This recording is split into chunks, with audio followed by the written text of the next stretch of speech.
It was just a blessing for me, so thank you. And this is round 2, and now we're going deeper with a lot more eyeballs on us at this moment. You're good. I couldn't control the tears. I couldn't keep them back. It was deep. It was all Byron. My tears. We had to stop filming. I need to clean it. There was a makeup artist there. She made him pretty. She made him feel better afterwards. It's all good. I need to start with you, Wesley, because this is your baby. This was your idea. Tell us the why behind it. First of all, thank you so much for being here, Sage, and thank you all for taking time out of your busy schedules to be here. It's always an honor when people are willing to share their time, for that is our greatest treasure that we have. So thank you, and thank you so much, sir, for the venue as well. We thought about this because President Trump is doing extraordinarily well, especially compared to past Republican presidents in the Black community.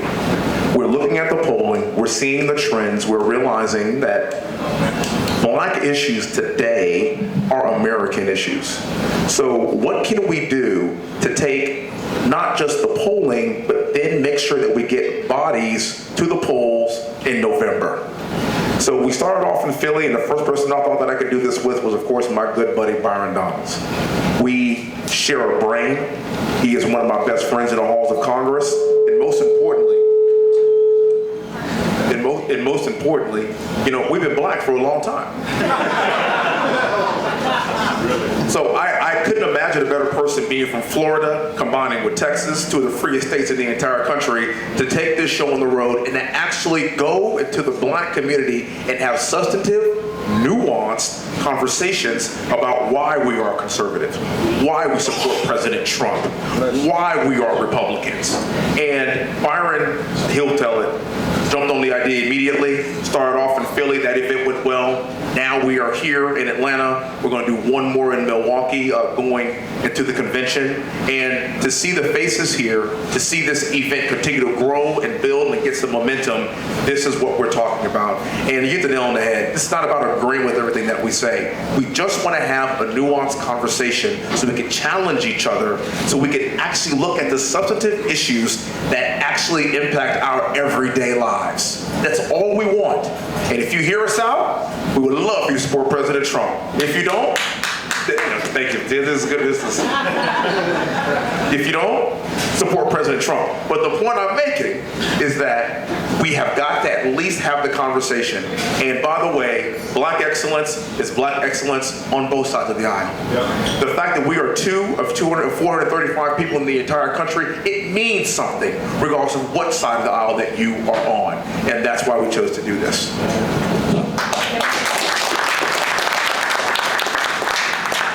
And Byron, you said how much you're going to pay me. He had to really twist your arm, right? So I'm expensive. My time is expensive these days. I need to, you know. Wesley came to me and was like, I'm thinking of doing this. And I just looked at him. I said, when do we begin? You know, I talked about it a little bit earlier today. When you're an elected official, you're on a hamster wheel. That doesn't matter if you're a school board member or you're a member of Congress. Constantly on a hamster wheel, you're trying to do everything, and then you still have a life at home. Like, you still gotta go home and like take care of your family, take care of your situations personally. So it gets difficult for elected officials. Yeah, both of those are right. So we just need new flame up here, new lighters up here.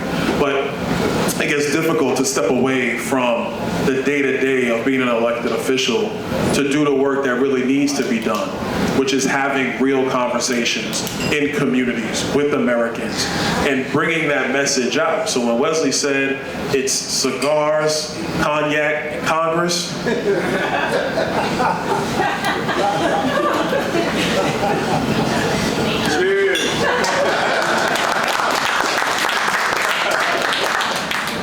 I had to say, why not? Let's do it. Quick thing I'm also going to say, the one thing I'm really loving, I loved it in Philadelphia, I'm loving it already here today. I'm looking around this room. This room is a very diverse room. Amen. This room is filled with Americans who are also Black people. It is filled with Americans who are also white people. Not as many, but I see y'all. You here. It's cool. It's okay. It's filled with Americans from different backgrounds, different thoughts. That's all right, like Wesley said. The number one thing that matters is, are we going to think openly and honestly about our politics? I just got finished doing a podcast. Wesley and I did it upstairs. Plato, he famously said, and I'm going to make sure I paraphrase it correctly, those who are not educated in their politics will be ruled by their inferiors. And it is important for citizens of this nation to be educated in what's going on in their politics. And part of education is hearing all sides of an issue. All I'm going to tell you is, I know I'm right, but Google me. Look it up for yourself and then you make a decision. But if you educate yourself, we're going to make great decisions as a people. As obviously we're in the state of Georgia, we're going to do it as Americans, and our country is going to be awesome. And I'm going to piggyback Wesley. Listen, as far as I'm concerned, the 45th president is way better than the 46th president. I mean, it's not close. It's not close. And this isn't about, and I'm gonna leave it to the Army people over here, because I'm sitting between Army brats. So I'm sitting between. You're not really an Army brat, but yeah, you're an Army brat too. And I'm gonna let them talk about it, but they said it earlier, and I'm stealing it. The facts don't care about your feelings. They just don't. We're better than just how we feel about issues. We gotta look about what's really happening with issues so we can have a great country. It's true. I say it all the time. I'm kind of shocked, I think, at this point sometimes, where we let our emotions lead. And I get it, we all have them, and there are emotional issues, but at the end of the day, does that matter? No, it doesn't. I think I say that to my kids, you gotta get over it. And what is best for you and your family, and that's probably similar when it comes to the economy, national security, et cetera. It's also probably best for your neighbors as well, but it starts with being educated. I do wanna just address kind of an elephant in the room all the time, and especially because of the facts, the numbers. There are a total of 4 Black Republican congressmen, correct? That's correct. You have 2 in this room. 4 total. And here are 2. Why do you think that is? That's the question. That's a question that we have to answer pretty often. And it's actually quite simple. My parents grew up in a civil rights movement. My dad is 75 years old. Both my parents went to HBCU. They went to Southern University. That's where they met. During that area, during that time, Black people all voted Democrat. That's just what you did. That's what you were supposed to do.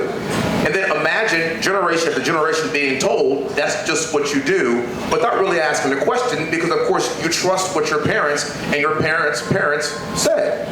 Now, when I think about my parents growing up in the civil rights movement, and I think about their offspring, just the next generation. So my dad's a retired lieutenant colonel in the military. My sister went to West Point in my family first, class 93. I went to West Point in my family second. My brother is also a West Point graduate. So there's 60 years of military service just in my immediate family. I served 8 years active duty as an Apache helicopter pilot. I went to Cornell University. I earned 3 master's degrees in 4 years from Cornell University. My great-great-grandfather was a slave, born on a plantation, Rosedown Plantation, 33 miles north of Baton Rouge, Louisiana. 3 of his great-great-grandchildren went to West Point. One of his great-great-grandchildren serves in the halls of Congress as one of 4 Black Republicans in a white majority district in a suburb of Houston, Texas, that President Trump would have won by 25 points, and I won by almost 30 points. I tell you that story because that is the breadth of this country. That's the progress of this country. The issues that we have today are not the issues that we had then. One thing my father always tells me, literally every single day when I was a child, he goes, son, when I was growing up, I had it difficult. You don't have it difficult. So you can't compare my problems to your problems. And you have no excuses for your standing on the shoulders of giants. So at some point, I had to make the decision to realize that this ain't 60 years ago. We're going to talk about Jim Crow here in a second. This is not Jim Crow. I want to talk about the issues that are today. And what we do know is that we have matured as a country to get to the point to where black issues are American issues. What's happening at our border is a disaster. Inflation is a disaster. Safety in this country is a huge issue. And it happened over the course of the past 3 years. This happened. You have one party and one candidate that is running against all of it, that wants to stop it. He wants to fix the immigration, probably 11 million people entering our country illegally. Give me a break. Hyperinflation like we've never seen in my lifetime. Give me a break. You have one president running to stop those things, and the other one is not. And at that point, I don't want to talk about race anymore, because this impacts every single person in this room. And if we don't have a nuanced conversation, we're going to have 4 more years of Joe Biden and Kamala Harris. And that is unacceptable for black people, for white people, for Asian people, for Hispanic people. I am sick and tired of the Democrat Party just taking advantage of the black vote, because they've always gotten it and they've always had it. That is no longer acceptable. I'm the great-great-grandson of a slave. I understand where we've come from. And by God, I'm standing on their shoulders. I am literally living Dr. Martin Luther King's dream. I'm being judged not by the color of my skin, but by the content of my character. That's why I'm sitting before you today. So while I honor them, I am not just going to continue to vote for a party that has done nothing for us. Listen, Sage, the only thing I'm going to add to that is you're sitting with 2 of the 4 black members on the Republican side of the House of Representatives. For a long time, there's really only been one member. And, whether you want to talk about J.C. Watts, you want to talk about Alan West, you want to talk about Mia Love, there's been one. When I won my race in 20, I was in the White House. And I was in the White House right after they announced my race. We were there a couple days later. And they had members who had won their races or who were close to winning their races come to Washington for orientation. We're in the White House, and the door opens up, and Burgess Owens comes walking in. And I remember I had a conversation with some people before that, and they were like, man, it doesn't look like Burgess is going to make it. So this has got to be a good thing, right? Because, now you're the only black Republican in the House. And I looked at that person, I said, no, that's not good, that's bad. I want Burgess to win. Because Burgess can do things, Burgess can be in places, Burgess can speak to people that I can't speak to. Yeah. And so when Burgess won and they announced his race, I'm one of the first people he saw. And I was so happy for him. And I hugged him and I congratulated him, because I would rather you have more than just me. And so Burgess is a much older gentleman. Basically Burgess could be like our daddy. Facts. That's, Burgess won the Super Bowl with the Oakland Raiders. He did a lot of things in his life. Now he's a member of Congress. Yeah. When Wesley and John James were running, and it was George Logan in Connecticut that was running, and we had, oh my gosh, I'm forgetting her name right now. She served in the military. She was running in Indiana. Jennifer Green was running in Indiana. And so people were asking me, wow, man, you guys you go from 2 black Republicans to 6 black Republicans. I'm like, yeah, I want them all to win. Because what you demonstrate is that it's not just saying, oh, you the token black dude, because I know that's what the press is going to say. And just as me saying that, they're going to clip it right now, but that's okay. What you demonstrate is that you have more black people who are demonstrating conservative thought where they live. And their voters are saying, I think highly enough of you to represent me in Congress. Amen. If you literally think today that 2024 America is 1954 America, I'm sorry, we don't agree. We're never going to agree on that. This is not the same country. We got our issues. We all know that. That is a fact. But it is not the same country.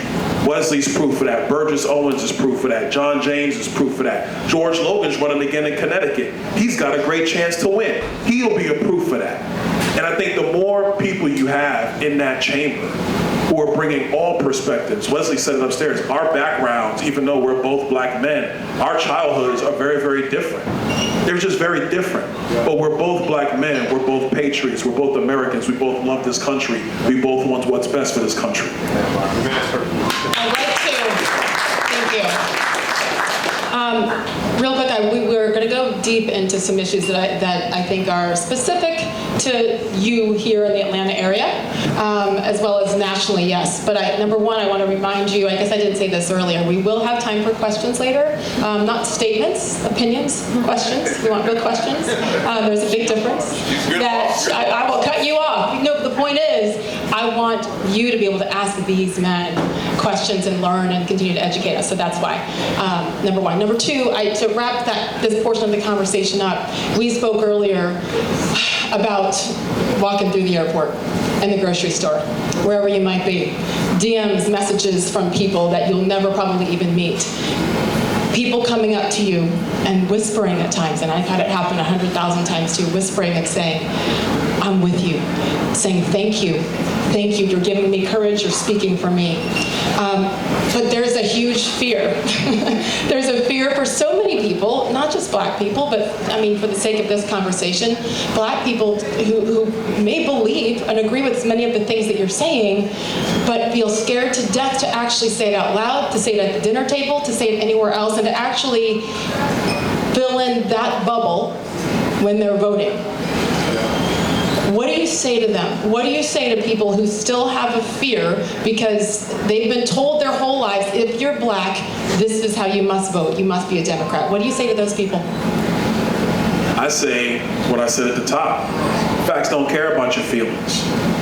You can feel a lot of things, but if you go and look at the facts, look at the issues, research it for yourself, go listen to various viewpoints. Educated people don't listen to one train of thought. Educated people listen to multiple views of thought. They take in all various opinions and viewpoints, and then in the logic stream that God has given you, you synthesize all those voices into what you believe the correct course of action is to be. We do that in our lives with everything we do. What car do you drive? Well, my friend said get a Honda. Well, my other friend said the new Hondas are pretty cool. Well, my third friend said, nah, forget all that, get you a Mercedes, it's way better. You listen to all those various opinions and you synthesize what you think is best for you. It could be for your budget, it could be for your lifestyle, whatever the case might be.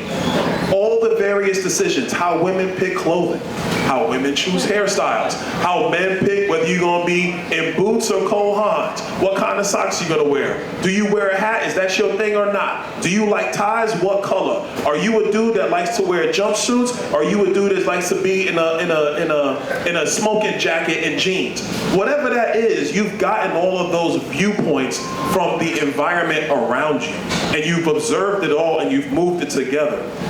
The issue, I would say, amongst black people that we've had is we've not done that with politics. We have not taken the opportunity to listen to all viewpoints and say, you know what?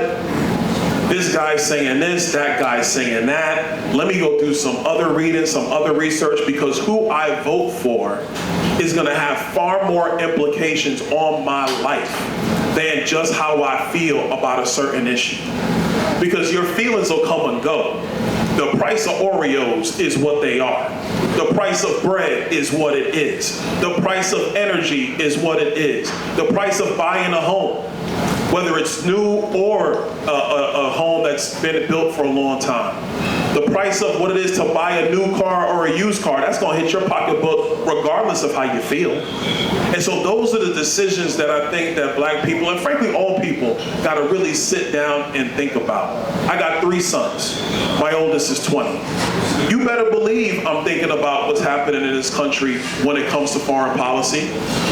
You better believe I'm thinking about it, because the last thing I want is for my sons to have to go fighting in some war because you had a damn dummy that didn't know how to actually run foreign policy and keep our country out of wars.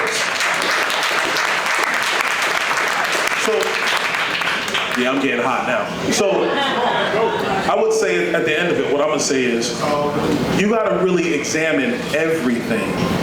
And then when it comes to the fear, listen, you can't be worried about what other people think. If you're worried about what other people think, you're gonna fall prey to what other people want you to fall prey to. My mother always told me, you don't listen to what people say, you go and find out for yourself. That's how a bunch of people in this room were raised. That's how I was raised. She said, don't follow the crowd. We all heard this one. If your friend jumps off the Brooklyn Bridge, because I'm from Brooklyn. If your friend jumps off the Brooklyn Bridge, you gonna jump off too? No, Mom, I'm not gonna do that. But when it comes to politics, we do. Like, this is the thing. We gotta take this stuff very seriously. And I think in our politics, the reason why I'm here, Wesley here, Sage is here, is because you got people in our politics who frankly look like us, who are saying, nah, don't do that. There's another way. There's another way. And I would say, if there's an indictment, and this is not an indictment of Chairman Watley, who's with us here this evening, but if there's an indictment of how the party, the Republican Party, has run itself the last 60 years, is that it never took the time to go engage black voters and say, there is another way. Come listen to us.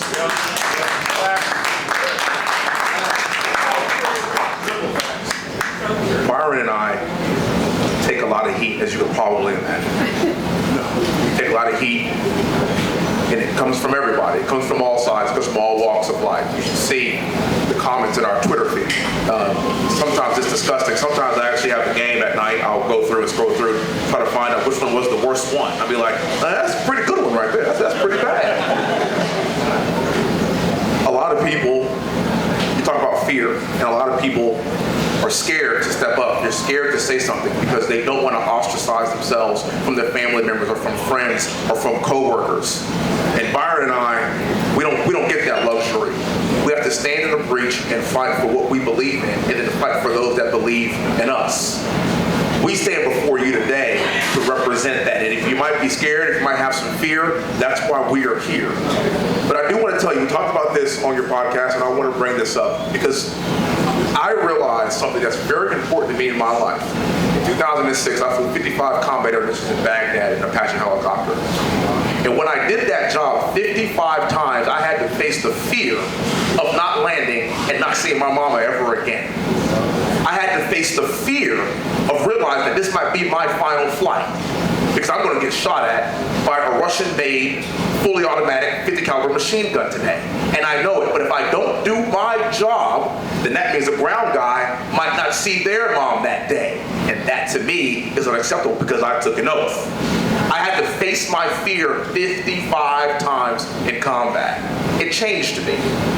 It made me the person that I am today. Because for whatever reason, God spared me. I don't know why I'm here, but I am. But I tell you what, one of my West Point classmates is here.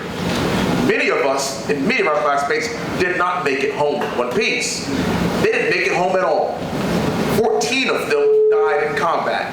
And you know what? Most of them are white guys. And when they gave their last full measure, they didn't die for black people, or for white people, or for Asian people. They died for all of us. I cannot live my life in fear knowing that I made it and they didn't. I don't have that luxury. For I have to continue to find ways to serve because they are no longer here to serve for themselves. That's what it's all about. This is about service and people that have died for this country. It's been black people, it's been a lot of people. And Byron and I get to sit here on this stage and have a conversation with you because people shed blood for it. So when I think about fear, I want to impart that knowledge on everyone that I speak to. We can't afford to be scared anymore. Because we get to be here as living beings to have a substantive conversation about policy, about politics, about our community. And the only reason why we get to do this is because it's the only place in the entire world where people volunteer to die for the Constitution. This is it. There's no other place in the world like it. Yep. And so if you don't understand that very basic premise as to what it means to be an American, regardless of your race, religion, color, creed, regardless of where you've come from, that you have forgotten those that sacrificed so much for us to be here. And I'm just talking about veterans. We could talk about slaves. We could talk about those that have been impoverished. We could talk about those that are downtrodden. We can go on and on. For every single country in modern history has a checkered past. Byron said it best, we ain't perfect. No country is perfect. But I tell you what, this place is as good as it gets. Don't ever forget that. And on our worst day and our most vitriolic time, I gotta tell you, place is as good as it gets. Hey, real quick, I got to piggyback off what you did. The chairman had to run. He had to get to the next thing. He had to start next thing. One thing I want to add to what you said, because you talked about the fear thing. When I was a youth leader, we would always tell the kids in the youth group, if you always do what you've always done, you will always be where you've always been. That's what we told them. Wow. If you continue to do the same thing day after day, week after week, month after month, year after year, nothing's going to change. I'm gonna get real personal, because I know obviously we support President Trump, but we're gonna get down into the local level. In a lot of our cities, we keep voting for the same party, same politicians, wondering why things don't change. Well, you're doing the same thing, and the same thing is occurring. Well, you already know what Albert Einstein said about that. He's very clear about that. We have to make a decision not to just change how we vote or change our viewpoints just because you want a better outcome. We got to make a decision to actually understand what the impact of policies and philosophies are and what that means to a community, and then make decisions based upon that. One of the reasons why, I don't really, people ask me man, Byron, you just talk to the president, you just don't seem to care what they think. I really don't. Wesley talked about what he had to breach when it came to just personal fear, having to know when it's time to just stand on your own 2 feet. When I was 16 years old, I was held up at gunpoint. When you held up at gunpoint, a lot of things flash through your mind. And I was 16. When I was 18, 19, 20, man, I made a lot of dumb decisions. Almost destroyed my life. I built my life from the bottom. You think I care what some news anchor says about me? No. You think I'm concerned about what some dude in X says in his Twitter feed? Half of them are bots and the other ones never even met me, don't even know me. I'm gonna stand on what I think is right.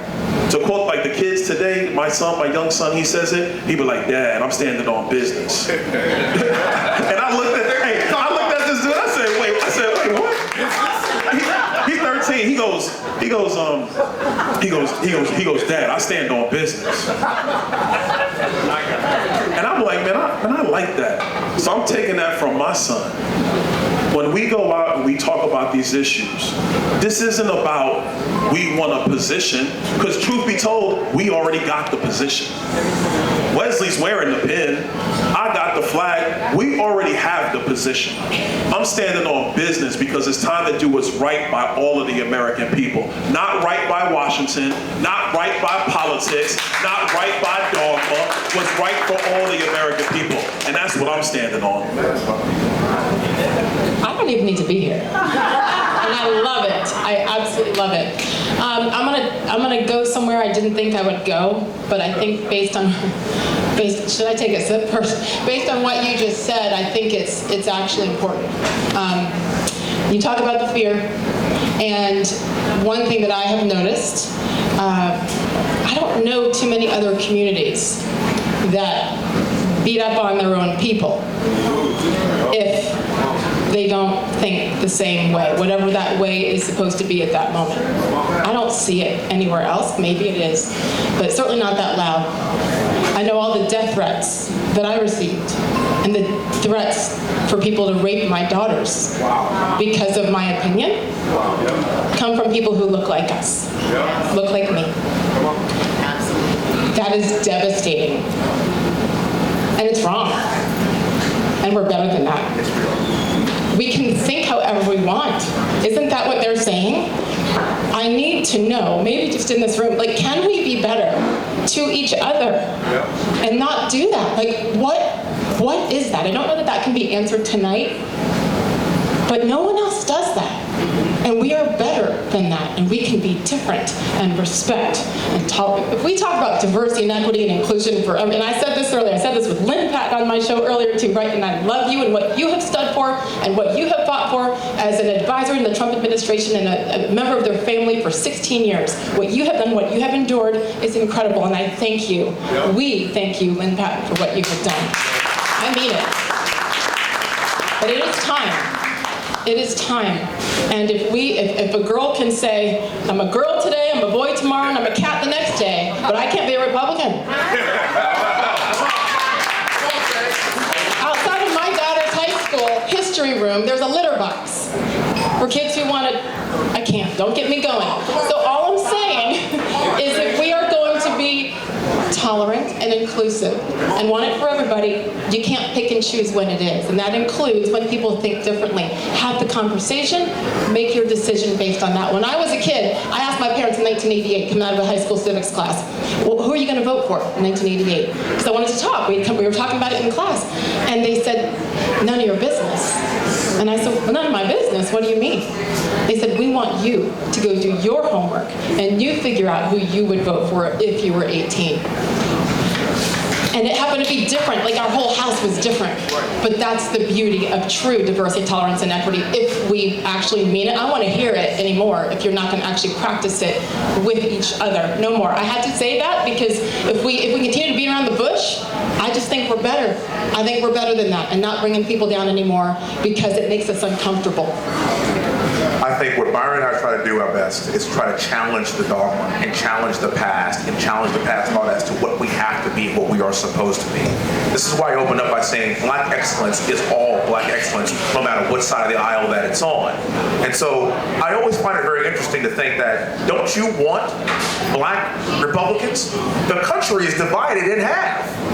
Don't you want people of high melanation on the other side, at least in the room, to have conversations in a nuanced way? Because otherwise, we aren't in the room at all for half of the population. That makes no sense. Yep. So when I challenged some of my Democrat black friends, I was telling them, I was like, so like, you're looking at me right now. We're one of 435 people. We made it here. We made it here. We both lost the race. We both had to pick ourselves up and run again to finally enter the halls of Congress. And I think to myself, because I'm a Republican, I feel like Snoop Dogg at the Source Awards, right? Like, you don't got love? You don't got love for Snoop Dogg? You ain't got no love for me? You don't got love for the West Coast? No love for Snoop? You don't got love for the West Coast? And by the way, we may disagree ideologically, but at some point you gotta respect the gangster though. You have to look at us, you have to say, oh my gosh, these two black men represent 1 million people in this country. You know what? My hat's off to you. Yep. I don't agree with you 100%. I got questions about X, Y, and Z, but you know what? What an honor for you to be here. And I know that your great-great-grandfather, like all of us, we were all slaves at one point. That's why we're sitting here right now. And y'all made it? Have some love for that. Yeah. And what I always see is this. When I see a friend of mine that may be running as a Democrat that I knew growing up, my first response is, well, how can I help? You know what? I'll give you some advice. I might even send you a check. What I've discovered, though, is that reciprocation doesn't happen to us. We get castigated immediately. That's wrong. That's wrong.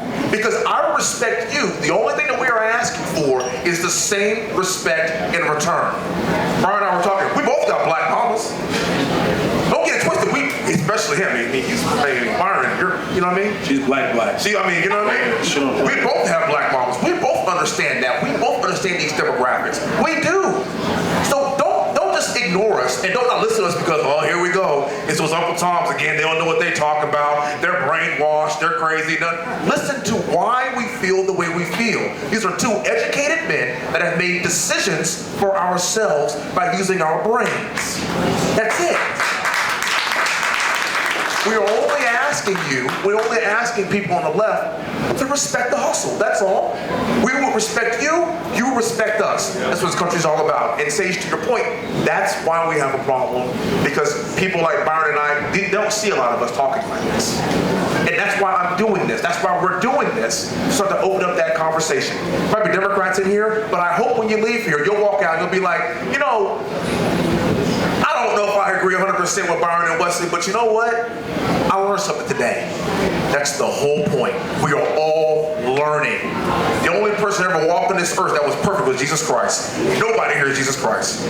We are all learning. And if we could all come together, we will be a more perfect union for the future. That's the point. Look, I just think that in terms of, I'm thinking about so many things. You brought up the 94 Source Awards. I remember that. I think it's seared into my mind watching Snoop on stage. It's seared into my mind. You should though. You big like dancing in your videos. Hey, can we say Suge was right though? He wasn't lying. We're gonna move on. It's not the the purpose of the show. Not the purpose of the show. Diddy didn't make it. Diddy didn't make it, man. That's not the purpose of the show. We're gonna move on. But I think in any walk of life, Sage, what you're talking about, which is real. It's a real phenomenon.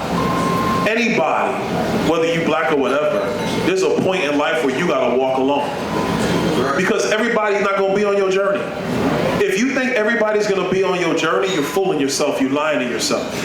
You talk to any successful person. I'm a Kobe guy. In my office, I got a picture above my desk in my congressional office. Mamba mentality. The first words of the thing say, learn to love to hate.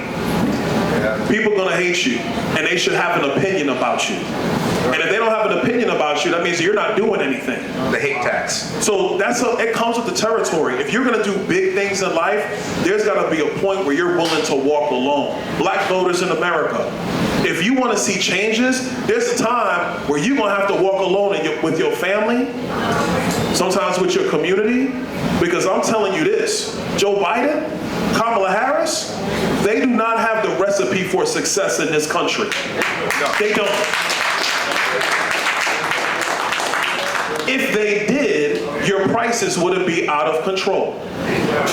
If they did, our country wouldn't be a leaking sieve that is unsecure. We have more than 100 foreign nationals who are on the terrorist watch list who've come into our country. How is that a recipe for success? I'll wait. The people watching online, put it in the chat and then tell me how that's a recipe for a success. It's simply not. We talked about it earlier. We've lost 9 United States embassies under Joe Biden's watch. No, 7, excuse me. I gotta make sure I get the number right. For the fact checkers come and get me. Stupid people. 7 United States embassies we've lost under Joe Biden's presidency. How is that a recipe for success? I'll wait, somebody tell me. We gotta be about what's right and what's factual. And a lot of times, whether it's voting or anything else, any line of success, a lot of times you gotta walk alone. And a funny thing happens on that journey. Then you get surrounded by other people who are on that journey of success with you. And you break bread, you lock arms, and you move together, and you continue to do that. We talked a lot about today, a lot of people try to reflect on the civil rights movement. Whether they try to use the civil rights movement to justify their actions today, whether they want to learn from the civil rights movement and learn the history of this country and realize how blessed we are today. But every one of those civil rights leaders, at some point, there was a time they had to walk alone. There was a point they had to walk by themselves, and then they were joined by another brother, they were joined by another sister. And if we're gonna tell the history correctly, they were joined by a white person that said, you know what, you're right, I'm with you. Yeah. Let's go fight for this because we could be better as a country. You gotta be willing to walk that line by yourself. You gotta be willing to step out. I don't care. I don't care what they say about me. I'm good. I tell my friends who know me the best, I'm playing with house money. In my life, 45 years old, Brooklyn, New York, inner city, single mom, wasn't supposed to make it, born in the greatest year ever created, 1978. No, not 79. You got too happy, and it's not 79, it's 78. They didn't do it. 78 is the year that broke the mold. Let's just call it what it is. See, now we're going to have arguments. But that's okay. I wasn't supposed to make it. I'm playing with house money. I'm not worried about what they say. I'm worried about what needs to be done. For you and for your daughters, they got a powerful mother. Have them keep their eyes on their mother, because you are going to guide them to their successes in life.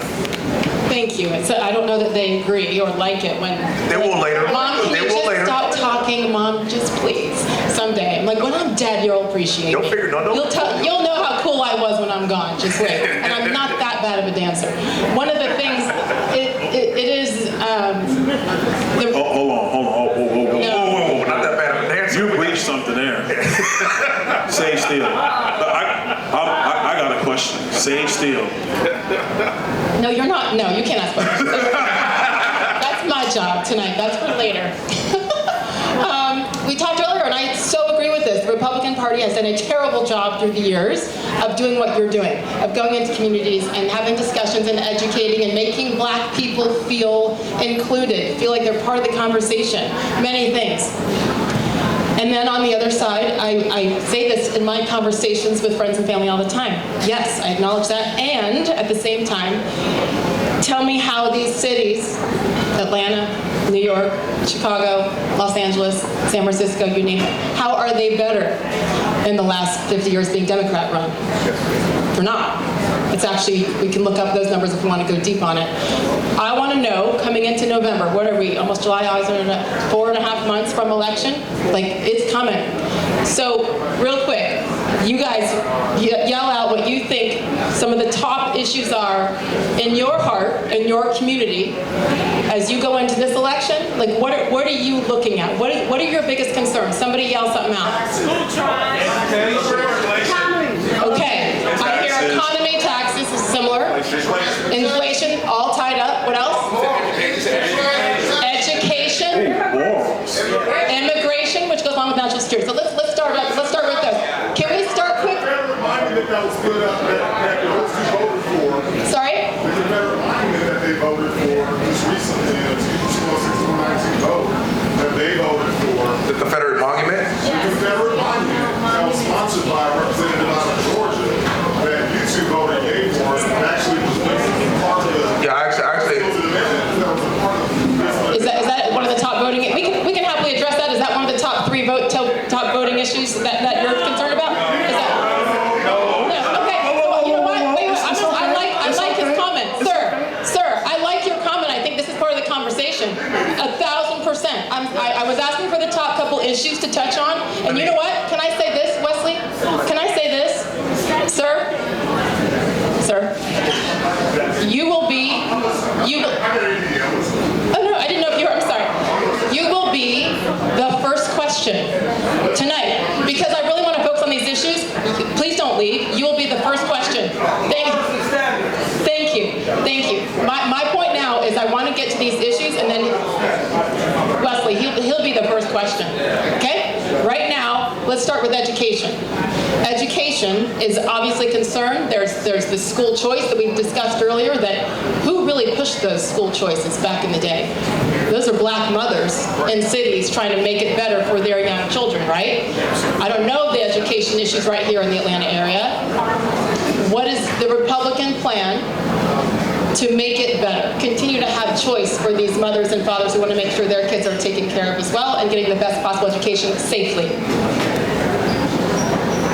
So I am a part of the school choice. I drove 1 hour one way every single day from middle school and high school to attend a private school in Houston, Texas. That my family, again, I didn't grow up poor by any stretch of the imagination, but it was definitely a stretch for us to go to this school in Houston, Texas.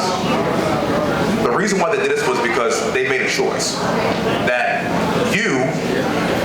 we're going to do whatever we can to get you in the best place for your future, and my parents made that choice for me. I hated that drive. I hated driving an hour away. I hated it every single day. In fact, I had one of my buddies that lived in the nicest part of town, with the nicest neighborhoods in the entire country, River Oaks, which is in my district today.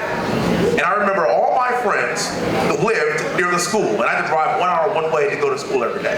The one day I went home. Can I real quick ask for it to quiet down a little bit just so everybody can hear? Thank you. And one day I went home and I looked at my dad, the retired colonel in the military, and I said, Dad, you know what? It's not fair.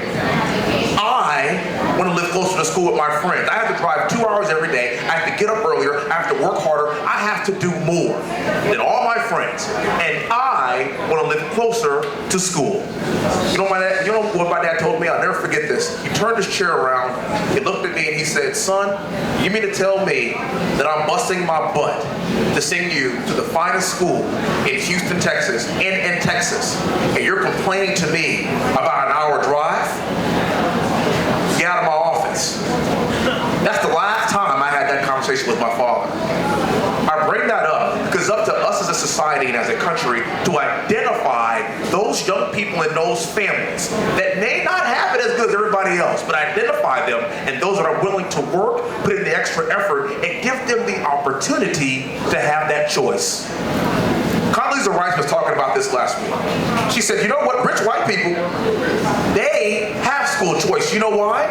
Because they can afford to live in better neighborhoods and they can choose to send their kids to better public schools. And if those public schools aren't good enough, go send them to private school. That is school choice.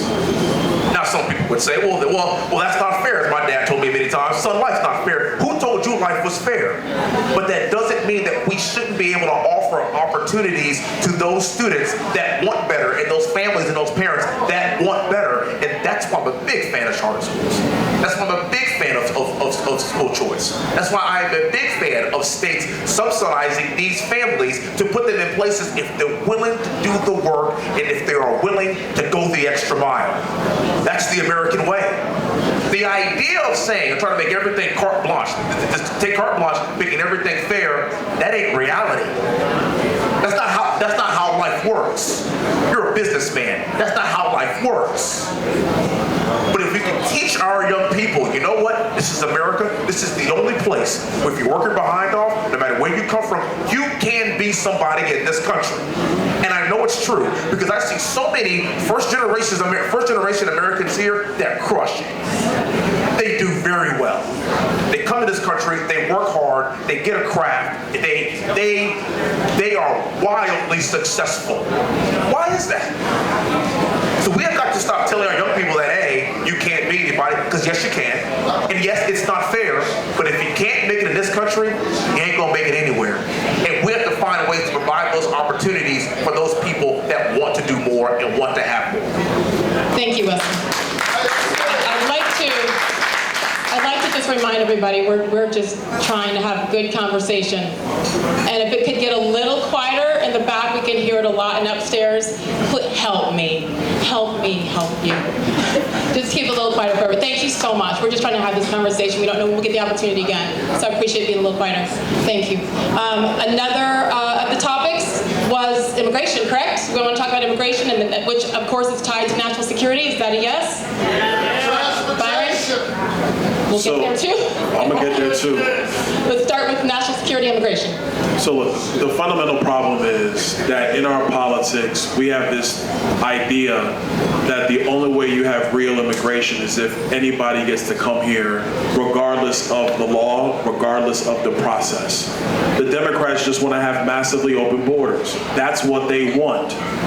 Don't listen to the executive order that Joe Biden just put out the other day that he turned around 3 days later and made another adjustment on allowing amnesty in other places and say that they want to secure the border. If they wanted to do that, they could. The reality is that even in the heyday of open immigration, Ellis Island, that's what everybody likes to go back to, there's a staircase at Ellis Island. If you couldn't walk up the staircase, demonstrate that you had physical capacity to walk up a staircase, they would put you on a boat and send you back to the country that you came from. During the time at Ellis Island, if you didn't have a job in the United States or a sponsor in the United States, they would send you back home. And that is the heyday of open immigration in the United States. That's the history. We believe in a legal immigration process. That if you want to come to America, there is a legal process in order for you to come here. Because the truth is, there's only but so many people we can assimilate into the country at any given time. It's like a house party. You throw a party at your house, you have a certain amount of people in your mind are coming. If the address gets out and all of a sudden you got 3 times the party, what happens? You don't have enough food, you don't have enough drink, and everything gets crazy. And then you're gonna have to try to get people out of your house. I was talking to a bunch of high school students one day on immigration, and I asked them like this. I said, which one of your mothers cooks good? And 3 of the girls raised their hand. And I told the one girl, I said, your mother cooks great? She goes, yeah. I go, can I come over for dinner? She goes, yeah, you can come over for dinner. I said, if it's really good, can I come back tomorrow? She goes, yeah, you can come back tomorrow. I said, if it's good both nights, can I just stay? She goes, ooh, wait, but hold up. Well, I was like, well, why are you saying hold up? She goes, because that's our house. You can't just come and stay. And I said to her, well, if that's the rules for your house, how come that's not the rules for a country? Why not? We believe in an ordered process. Listen, it's hard to get into America, man. It's hard. But we the best thing going today. It should be hard to get into America. Let's be perfectly honest about it. And they're going to clip that one too. But I don't care, because we're going to talk facts. Secondarily, if you have massively open borders with no security control, then you're letting anybody come into your country. How is a country safe if you do that?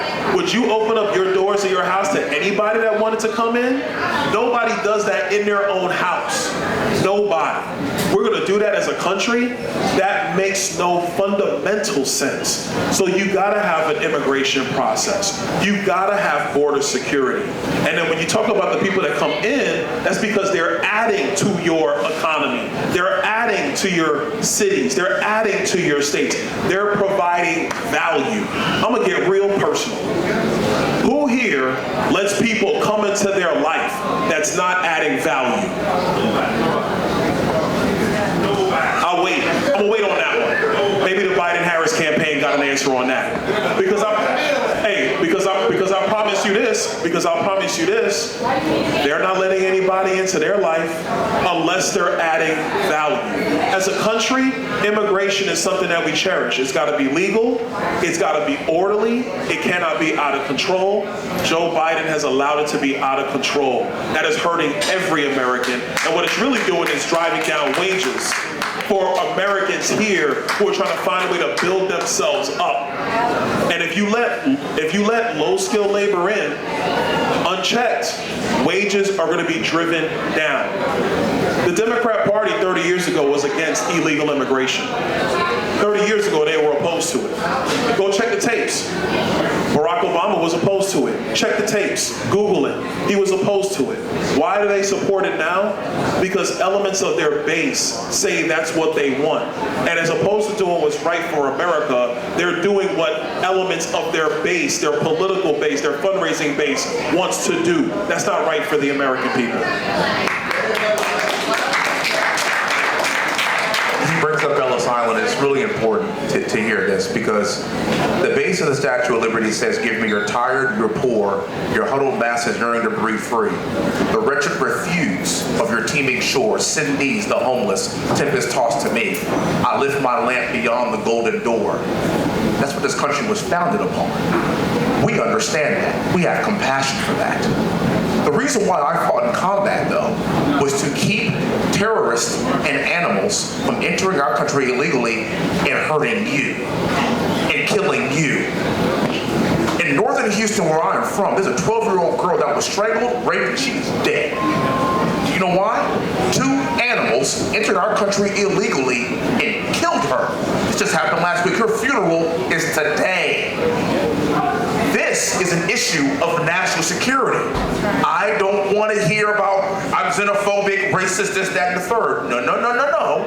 No, Skip Matumbo. No. No country in the entire world behaves that way. None. So stop it. 11 million people entering our country illegally? No, that's not how that works. Enough fentanyl pouring to our country to kill every American 6 times? No, that's not how that works. And you should be worried about your sons and your daughters. That's what we're talking about. Not about xenophobia. This is about people in this world are not going to send their best and brightest to you. I can guarantee you, unless we incentivize them to do so. And we do want them here. I know what the base of the Statue of Liberty says. I understand that intimately. The issue is this. We have gotten to the point to where this is the point of no return. It's out of control. And I don't think this is a partisan issue. D's and R's can understand 11 million people that we know of, not counting gotaways, entering our country at our southern border is acceptable to you? Is it? No. That is one of the most ridiculous things that I can ever fathom. The number one role, the number one duty of the federal government is to keep our citizens safe. That is the quintessential definition of a derelict of duty, given what's happening at our southern border. Hey, real quick, I'm gonna add to that. Because Wesley just talked about education, right? Last point, and I'm gonna turn it back to Sage. At the beginning of Joe Biden's crazy immigration policy that was just letting anybody in regardless, do you know what the drug cartels were doing? Because if you don't know, the drug cartels are the ones who have operational control over the southern border. The drug cartels are controlling who comes into the country and who does not. At the beginning of the Biden administration, they were sending unaccompanied children across the southern border in groups of 10, 20, 30, 40, 50. Those kids who were being used by the Democrats and by the drug cartels, those kids are now in the United States. Those kids have little educational, have lower educational abilities right now than kids in America. They've never either had education in the country they came from or very little education in the country that they came from. They have put those children in the schools in every major inner city in America. The Democrats also locked black kids, Hispanic kids, poor white kids out of schools for 2 years because of COVID-19. So our own kids are already behind. So when you have our kids who are behind, and then you have an illegal alien child coming into the school system, and that kid is way behind our kids who are already behind, who's going to get the resources? Who gets the resources in those schools? Are young black kids in Atlanta getting them resources? Or Chicago? Or New York? Or Philadelphia? No, it's going to that illegal immigrant child because the public education system is saying, well, we got to bring everybody up together. That is a detriment to American children, to young black children trying to get ahead. How's that going to help a young black kid in the 6th grade be able to achieve something when they may want to go to college or when they do want to start a career? Because education, like anything else, it builds on itself. It's a layered system. You're building up a structure of a building like you build up the educational and academic structure of a child. You cannot have rampant illegal immigration like this. It's destructive of jobs. It's destructive of the educational system that we all value and want to see for our kids, and it's destructive of our national security. The billions, and it's billions of dollars that are being spent on illegal immigrants. Those billions, cut it in half. Those billions could help the education system here in Atlanta. It could help the veterans that are homeless on the street to many, many, many levels. Hold on, because I heard the plan. I'm gonna go to this one. Go ahead, I didn't hear it. What's the plan to fix it? There we go. The plan is fixed it. A couple things. House Republicans, we passed HR 2 422 days ago or something crazy like that. Yes. Chuck Schumer in the Senate didn't even want to have a debate in the Senate about that bill. Didn't even want to touch it. Don't want to have a conversation about it. Don't want to debate it. You gotta actually, if you have flooding in your house, the number one thing you do is you turn the water off so you can go fix your pipes. HR 2 would turn the spigot off Over a year ago. of illegal immigration coming in so you can fix the problem. Now let's get to the other solutions. Solution point number 1, you're gonna have to send people home. When you are overloaded with water in your house, do you just let the water stay and hope it dries up? No, you bail that thing out as quickly as you can. My district just got hit with Hurricane Ian. When that water came in, people were doing everything they could to get that water out so they could begin to do the repairs. When you have more than 10 million people illegally in our country, you have to send them home. Our cities are overrun. They cannot handle them. So yes, you're gonna have to have deportations. And there's gonna have to be robust.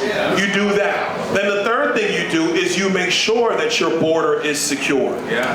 Because once your border is secure, then you can work on the channels of immigration into your country. See, the Democrats are running around lying, saying the only way to fix this is comprehensive immigration reform. That ain't true.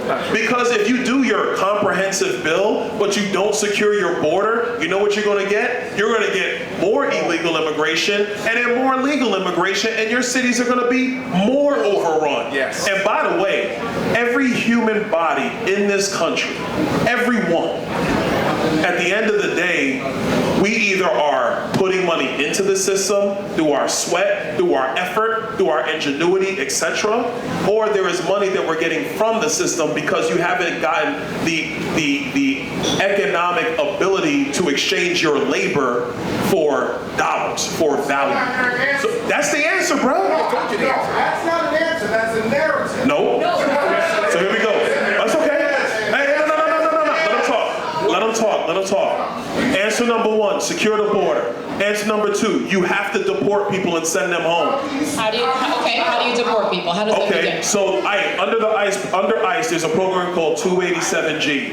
With ICE, immigration enforcement, when you have people who are in the country criminally, you have to begin the deportation proceedings immediately.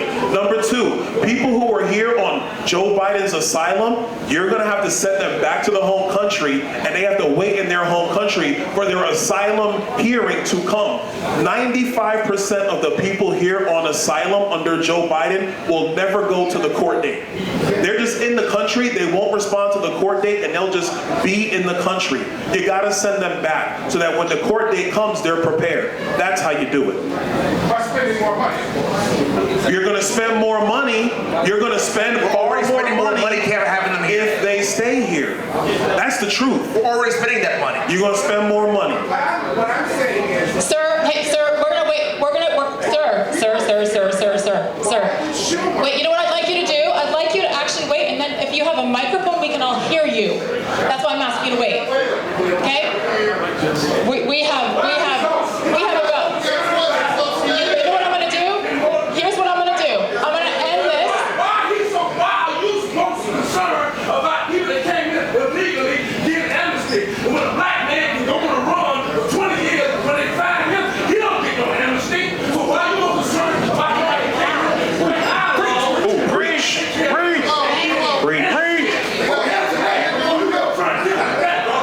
that's what I'm asking. No, you ain't. Everybody settle down now. Settle down. That's cool. We like having conversation. This is why I love You know what? this. This is why I love this. No, this is a real conversation. It needs to camp down, but yes. All right, hold up. Hey, fellas, chill out for a second. Chill out for a second now. Fellas, chill out. You know what? Here's the thing. Chill Sir, out now. guess what? He cares. They all care. Everyone in here cares, but the problem is when it's yelling and screaming. When it's yelling and screaming, we don't make progress. Hey, here's all I'll say. You know, when I answer a question, I try to answer the question with details. A lot of times in politics, people like to throw talking points. I'm not going to give you talking points. I'll give you details. And so that's the thing right there. I think to that brother all the way in the back in the blue shirt, all he's saying is, how is it that you're concerned about deporting people who are in the country illegally, but if there's a felon on the run, they're not concerned about what it is to send him back to jail. They do that immediately. And so we have to have these real conversations. People have come into our country illegally. They broke the law to come in. You gotta send them home. Period, full stop. That's it. Thank you. Once again, we might not agree with all of the answers, but they are here to speak and to have the conversation.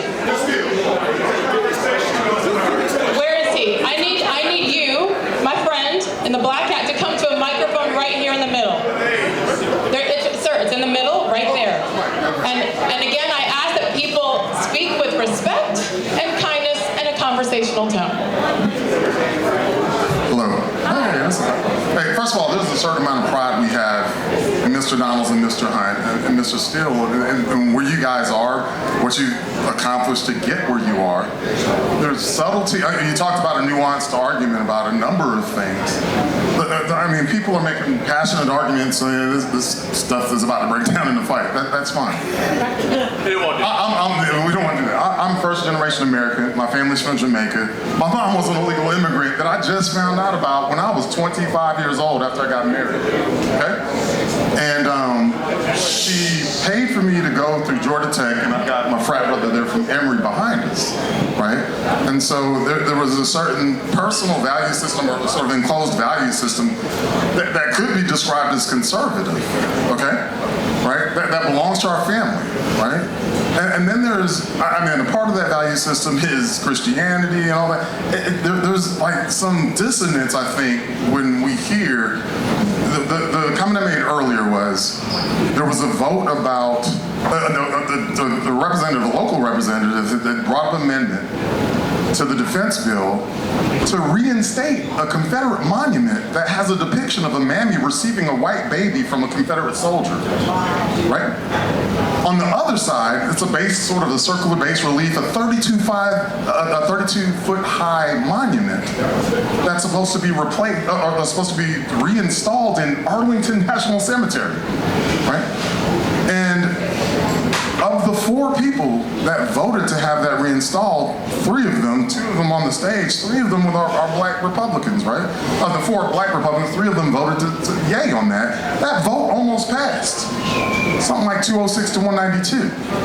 There's a certain dignity, like if you make the same analog to the Jewish community, there's no way you would say we're gonna put up monuments to revere Nazism or the Desert Fox or Hitler or Rommel or anybody else from that era. I don't understand, from descendants of black slaves, why you think that isn't a principled position. So I think when we talk about to black men, it seems deceptive to come in here and talk about issues and then vote what seemingly isn't based on principle. Don't talk about history. History is recorded in books. Okay, let's go ahead and let him address it. Thank you. That's fine. I appreciate it.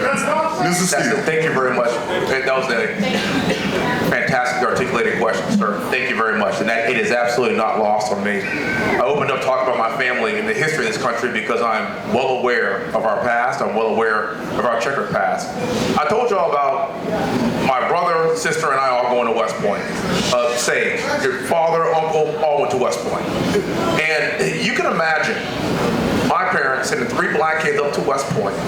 And of course, the monuments and buildings and streets and everything, they're named after prominent generals and prominent former presidents that have done great things for the country. There's Eisenhower Barracks, there's MacArthur Barracks, there's General Patton statue. And then of course, there's Robert E. Lee Barracks. Robert E. Lee, the Confederate general that fought against the rights of people that looked like me. Wesley Hunt, for a year, spent a year living in Robert E. Lee Barracks. Every single day that I walked beneath that threshold, I looked up and saw that name and thought to myself, damn, this is a great country. Because only in America do you have 3 black children matriculate through the premier leadership institution of the entire world and graduate from there and live in a barracks named after a Confederate general. Only in America. And if it were named anything differently, I wouldn't have that perspective. I have no idea. I had to walk beneath that threshold and read the plaque of who Robert E. Lee was and what he stood for and what he did and where we were as a country at that time. And if it were named anything different, or if you changed the name on it, I wouldn't be the person I am today. It gave me an appreciation for this country. Do you think I support the Confederacy? Don't kid yourself. Of course I don't. Excuse me? Wow. Of course I don't. See, this is what happened to you last time. This is what happened to you last time. I'm trying to have a nuanced conversation.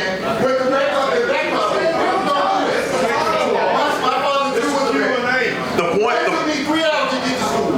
Here in Atlanta, my parents got up every day at 5 o'clock to go to another place. You don't forget about where you're growing up. I never. Don't tell us that we can't educate our kids on our opportunities. Come on.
The fundamental situation right now is, do you want to have a conversation or do you want to yell from the back?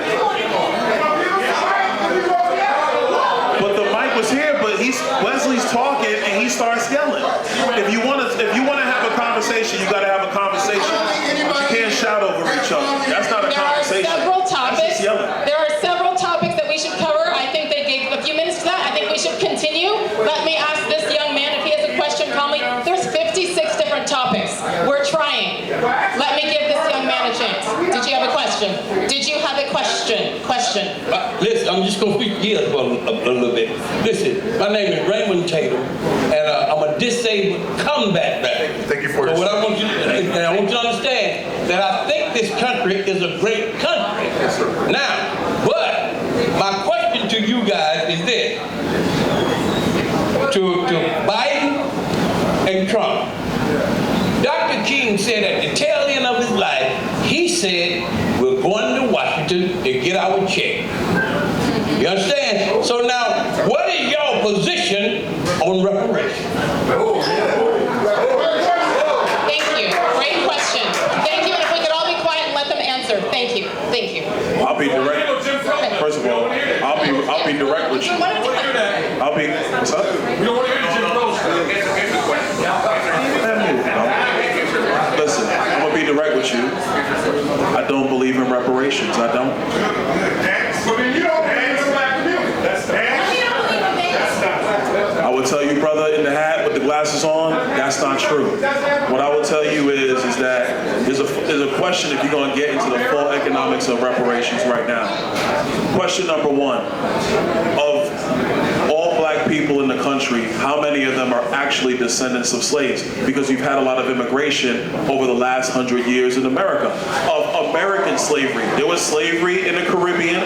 The one brother came up, he said that he's first generation of the brother in the Congo because his parents came from Jamaica. My grandmother is from Jamaica. So my grandmother's Jamaican. I know exactly what you're talking about. My mother was born in the United States. I'm born in the United States. So this is a fundamental question. You a black man, I'm a black man. Am I eligible for reparations right now? I would say the answer is no, I'm not. Because my family is from Jamaica. My father is Panamanian. His grandparents were born in Panama. My father immigrated to the United States. So does that make me eligible? So you got to go through all of that. That's step one. Step number two, slavery under federal law was ended in 1865. The Jim Crow era ended, obviously, with the 64 Civil Rights Act, the 65 Voting Rights, etc. The fundamental question is you've now had 3 generations of black people come up in the United States. As a black kid today, does he get reparations? Third question. Oh, well, hold on now. Third question. You got a lot of other people in the United States. Asians, are they responsible for the cost of the slave trade? No, because they're of Asian descent. People of Indian descent. People who are Hispanic in the United States, the largest growing population in the United States. And of course, the dominant population is still the white population. But even in that, it's not just Southern whites that were plantation owners from their grandfathers. So if you're going to talk about reparations today, what you're talking about is taking money from other Americans, which rightly the pain and the toil that did happen in America through slavery, through Jim Crow, but now you're asking Americans today and in the future to pay that bill. Is it that bill? Is it their bill, Americans today, to pay? I'll ask you a slightly different question. It's not reparations. It's about Joe Biden's student loan bailout. And I'm not going off, but it's a comparison point. 2/3 of the American people did not go to college. Is it okay for Joe Biden to say, well, we're going to forgive student loans, even though 2/3 did not go to college? It is now the debt burden of the 2/3 of the American people that did not go. I will tell you the answer is no. People may not like that, but that's the reality. And brother, I want to be respectful of you because I understand the reparations argument. But we are now more than 150 years from the Emancipation Proclamation. We are easily 80 years from the end of the Jim Crow era. Who now? I just addressed it. I said no, and now I'm giving my answer. And here's the thing. So here's what I'm gonna say, because and I want to thank you for your service. Because what's coming up in the room is it's taking you too long to answer. Oh, I'm sorry. Do you want Vice President Harris to talk about Venn diagrams and then tell you, yeah, okay, yes? Is that what we're gonna do? Do you want Joe Biden to not even be able to answer your question because he won't get into the details of this? Because the reality is you have a lot of people who will throw out talking points because it sounds good, because they want your vote, but they're not going to do what's necessary to make sure that you're successful in this country. And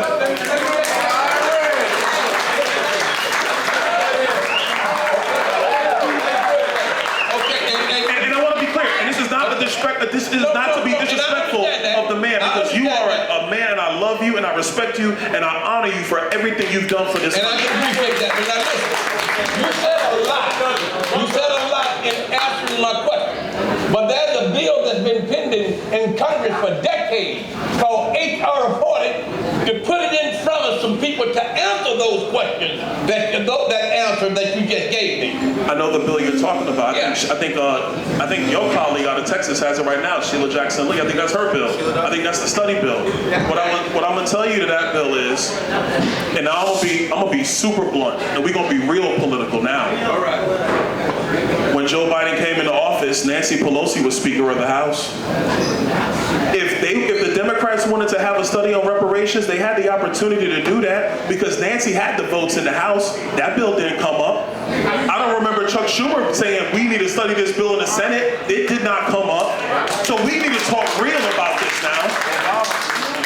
From a political standpoint, because the history of our country is a painful history. But from a political standpoint, we have too many politicians who want to use the pain of our history for political gain today. I'm not going to do that with you, brother. I'm going to talk directly to the issue with you. Okay, thank you. And sir, thank you again for those questions. Cecilia has the microphone. Again, questions, not statements, please. Respectful. No statement, no statement. I respect you, gentlemen. I am a Democrat. I want to ask both of you, why did both of you vote against the stimulus package, the infrastructure bill, and would you support any black fellas like you support President Trump? I'll tell you why. Go ahead. I'll tell you why. Hey, sir, I'll tell you why. Because right now this country is running a $35 trillion debt. 35 trillion. We have, with a T, sir, with a T, we are running an annual $2 trillion debt annually. And we're bringing in 11 million people here in the last couple of years. Hey, sir, we ain't got it. We can't afford it.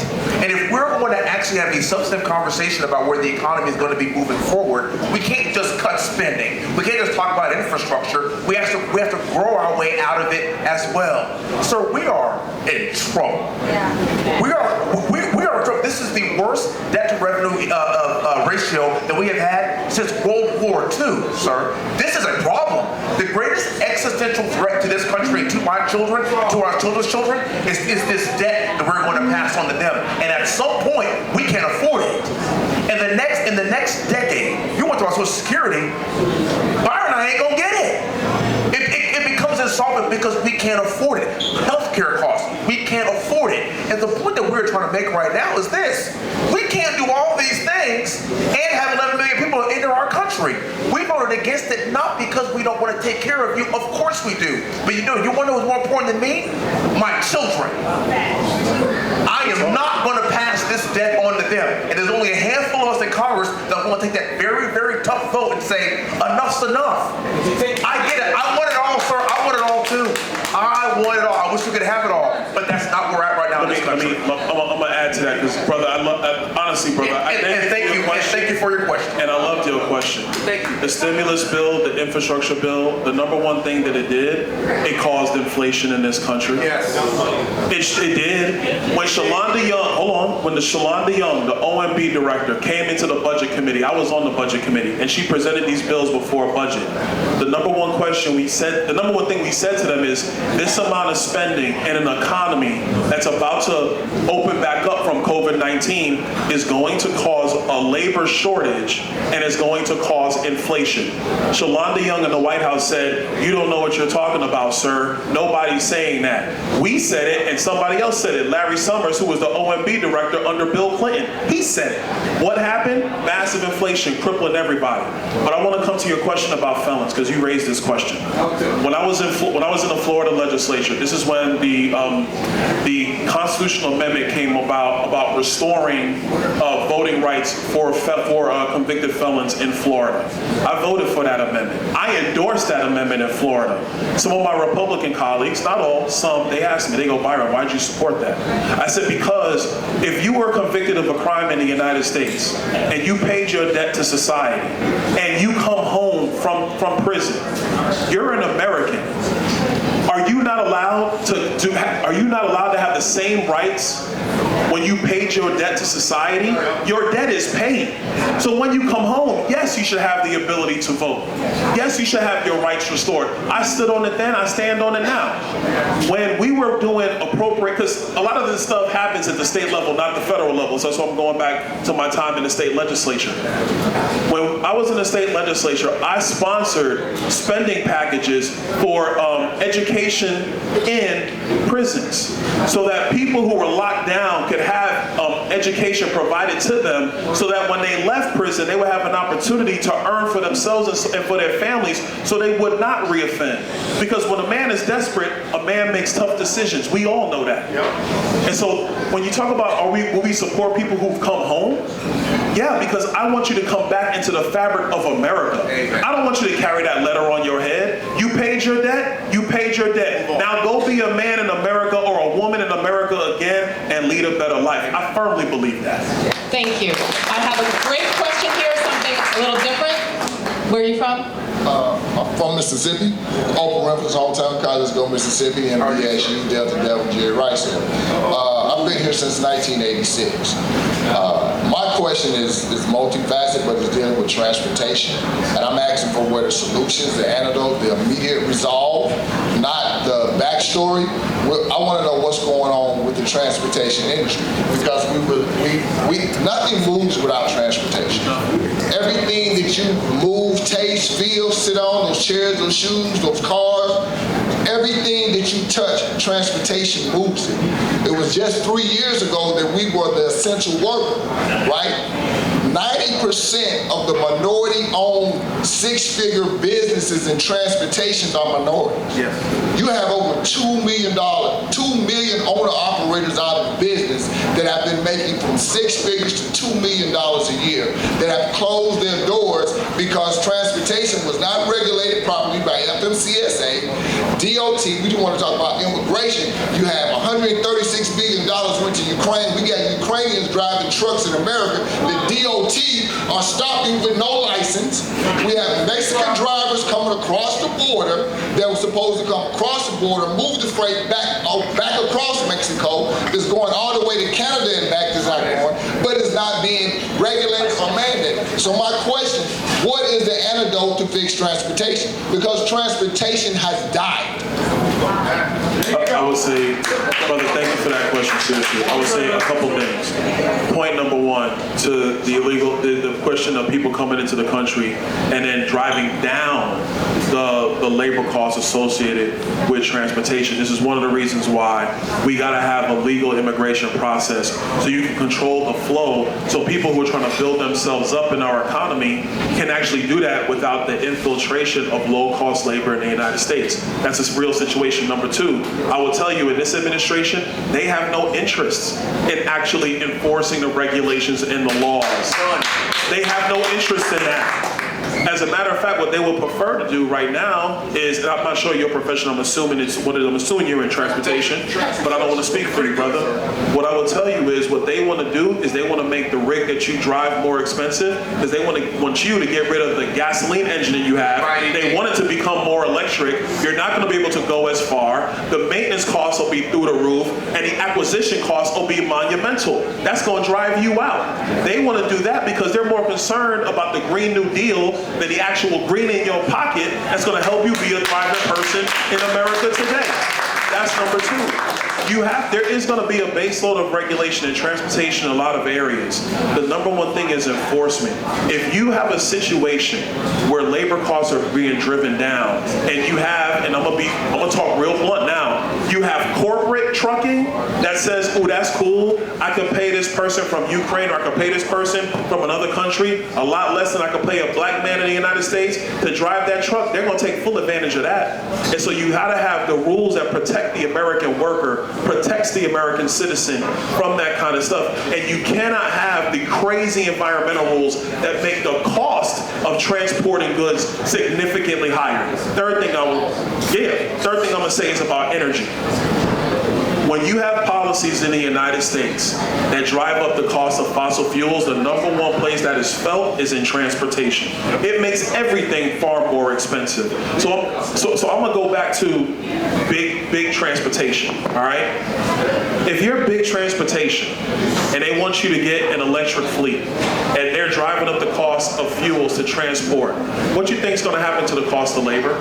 And what do you think happens to an independent trucker who's trying to find ways to make ends meet, and he doesn't have the size of a fleet to spread the cost across his entire company?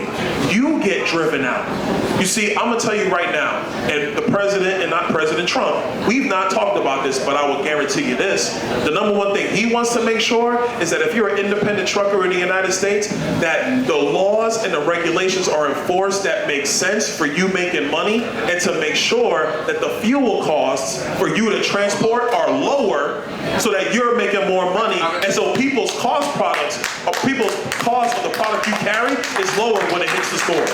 It is 9:22. I have 86 people lined up for questions, and yours was awesome. I love you. Later.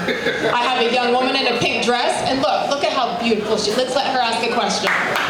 You're beautiful too with the cowboy hat, but she's pretty. Hello, everyone. My name is Whitley Yates, and before I start my question, I just want to say to the black men in this room that I hear you and I see you, and while others may hear the passion in your voice and be afraid, I see the purpose in it. While there are other people around here that are hearing your questions with anger and hostility, I understand that it's coming from a place where you haven't been heard for so long. And so I'm thankful that you're utilizing your voice today in this way with these black men so that we as a community can come together and do what's best for each other, because we can be in unison without being uniform. And so my question to you two black men that have cultivated a space for black voices to be heard, even if they are uncommon with yours, is what is your intentionality with tonight in Atlanta? What do you hope to gain from having these voices be heard, even if they are contrarian to yours? Thank you. The reason why I put this whole thing together was for us to have this conversation. That's all. I know we have some spirited people. There's some Democrats in here. There's some people that don't agree with us. Some people that do agree with us. What we wanted to do was talk about what our perspective is, our vision for the country, and what we want to see happen that I think is going to be in the betterment of everybody in this entire room. That's the only reason why. A lot of times we may disagree on how we're going to get there, which is that's just how life works. But what we don't want to do is, as 50% of the black Republicans in the halls of Congress was to not be here. That's the worst thing we could ever do, was to not show up. Byron, as you can tell, is an articulate, strong dude. I'm an Apache pilot. You're not going to hurt my feelings. You're not. You're just not going to hurt our feelings. But what I do want you to understand is this. I heard you. I got you. I understand you. I got it. I heard you, sir, in the back. I got it. I understand that. That's literally why we are here. Yep. Culturally, my family is from New Orleans. This is how we roll. We're spirited. We are loud. We care. We have feelings. We wear our feelings on our sleeve. I understand all of that. But what we have done in the past as the Republican Party is shy away from it in fear. We are not scared of anything. What we want to do is find solutions that can benefit the most of us. You're not going to agree with all of it. You may not vote for us. You may not vote for President Trump. I understand that. The point is this. We have a conversation. Did we cover a lot of ground? Stay still. Thank you so much for keeping this completely under wraps. You did an excellent job tonight. To our moderator. It got a little testy. It was a little touch and go, but that's the whole point of this. And we want you to know that we are standing on our 2 feet, and this is the beginning of a relationship. You're going to see us. You're going to see us again. This isn't us showing up here to just get y'all to vote for Trump later on and you're never going to see us again. We're going to continue to build the relationship. I know that people are not going to hear our voices and vote for President Trump right now. Maybe you won't. I hope you do, but maybe you won't. But if you don't, when you see us the next time, what you're going to find out is these brothers are serious. They do want to hear us. They are taking time out of our lives and our schedules. He has 3 children. I have 3 kids, 5, 3, and 1 at my house right now. And I'm here to share my time with you because I care about you and I want to be here and I want to hear you. Because if we don't get our community right, if we don't get our community right, if we don't get Americans right, if we don't get this country back on track, there ain't no America for my kids. That's why we're here, and that is the purpose of why we put this together. Look, the only thing, Wesley said it great. The only thing I'm gonna add is, there's been a lot of arguing in the room, but that's a great thing. Politicians are afraid of this because they don't want to be in a room where you had a citizen yelling a question, we're yelling back, the consultants are worried about optics. I don't care about optics, man. I'm not worried, I don't care about that. I care about making sure that we are standing, like I said, what my 13-year-old said, we're standing on business. That's what I care about. We can have those disagreements. That's okay. But when we walk out of this room, we understand, I understand your viewpoint, you understand mine, we respect each other, there may be differences, we move on, we build better, we do better. That's the thing that really matters. The politicians, they hide from this. They don't want this confrontation.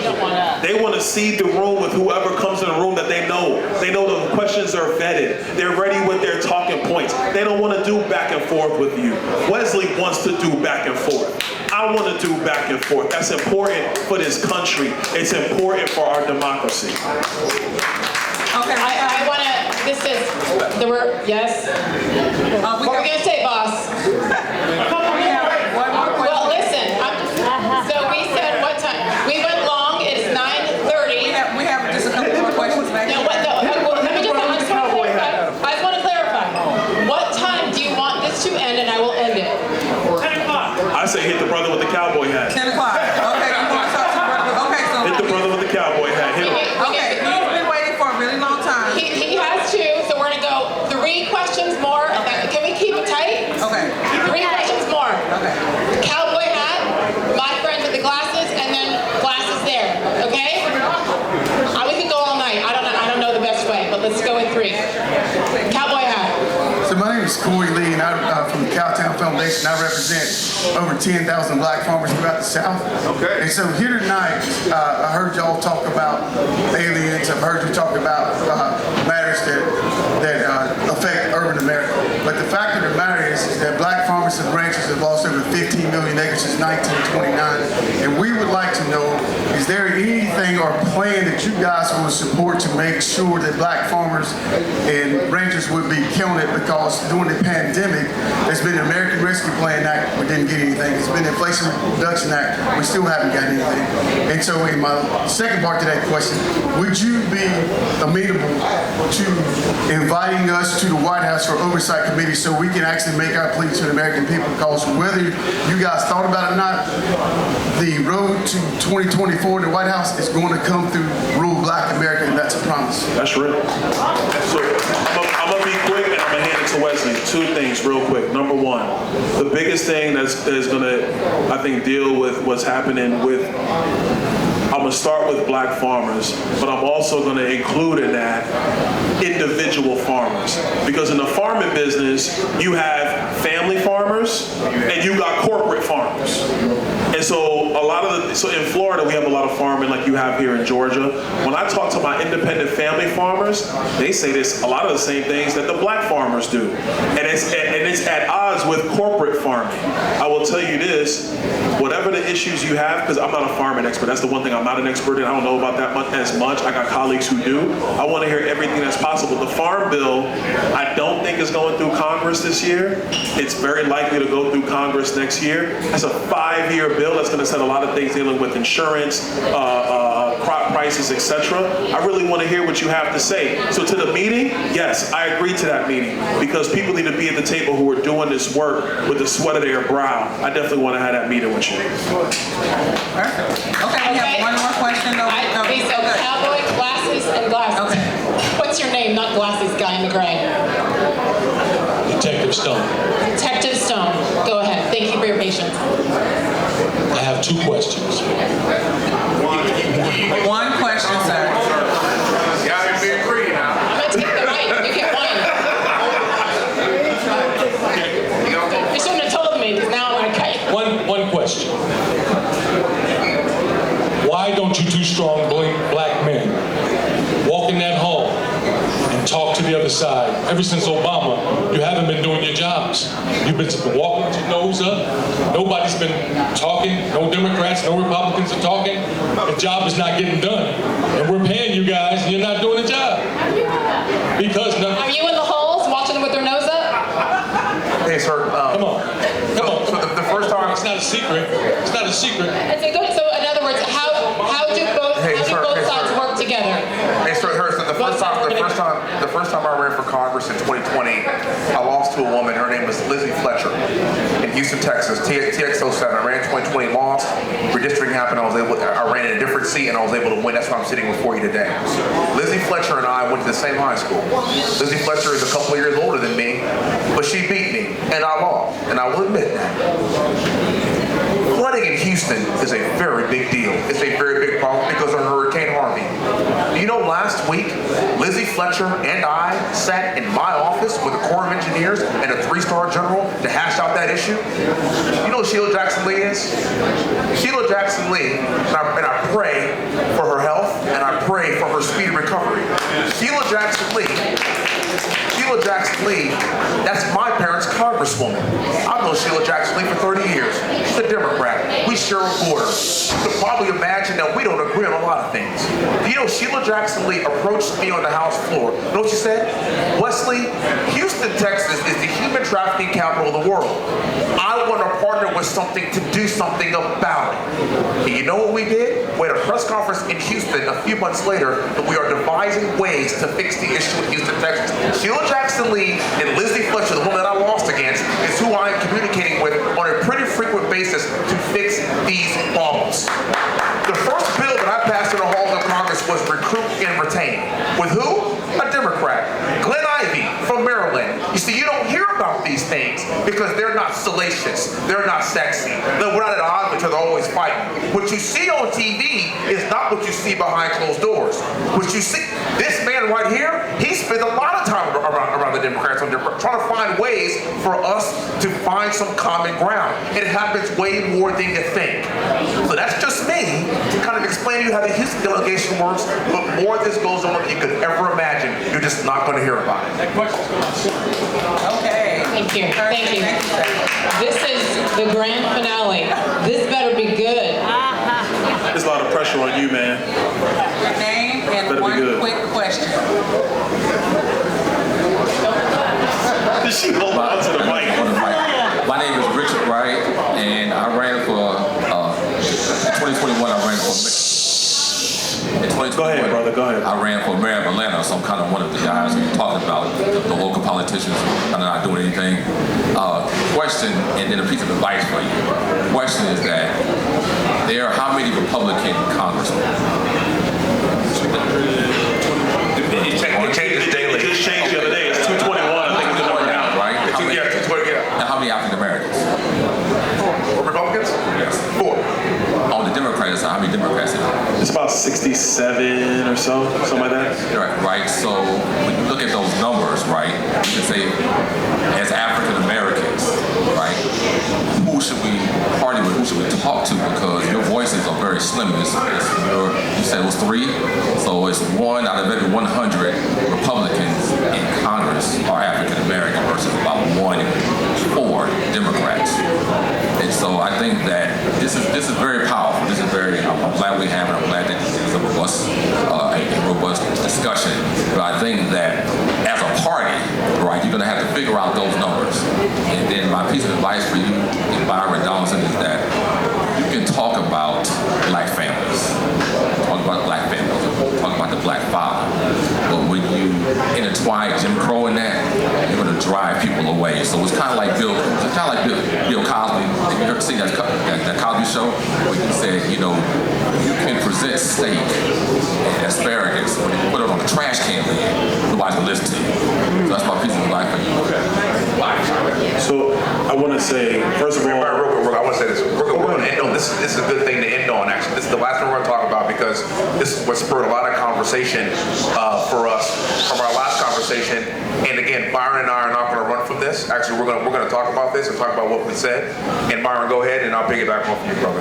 So the first thing I'm going to say is, let me take the easier half for the second half. In terms of the numbers in Congress, if there's issues you want to talk about, what I would tell you is Congress is a very interesting place.